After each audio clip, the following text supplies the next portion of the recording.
In the burgeoning field of subcompact crossovers, the Buick Encore stands out for a couple of important reasons. For one, compared with its many competitors, it has an upscale aura, particularly inside. But whether we can refer to it as luxurious depends on your definition of that term. We think it's not quite there, so we'll settle on calling it premium, an industry word used to describe vehicles that aren't quite classifiable as luxury but aren't far from it. 2. The Encore coddles occupants with a surprisingly supple ride given its short wheelbase as well as exceptionally low interior noise levels and upscale interior appointments, part of an overhaul for 2017 that also includes outdated exterior sheet metal.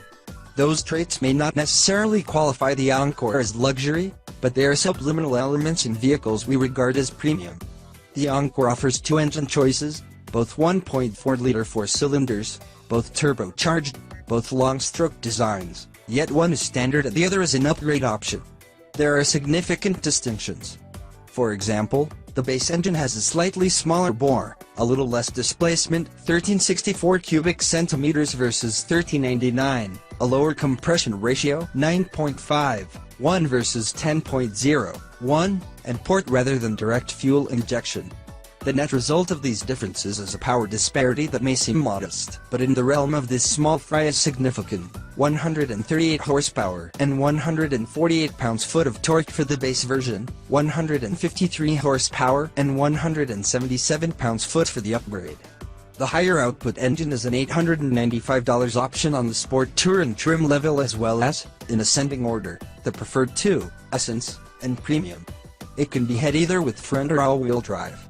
It's not available on the two lowest price versions, the base trim and the preferred. Note that even the upgrade engine is not the hottest power plant in the segment.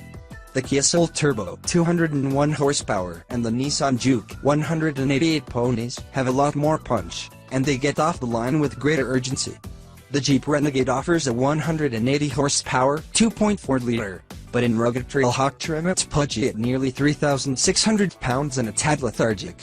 But while the Encore, even with the higher output engine, is not the quickest little pony in the subcompact corral, it's not the slowest, either.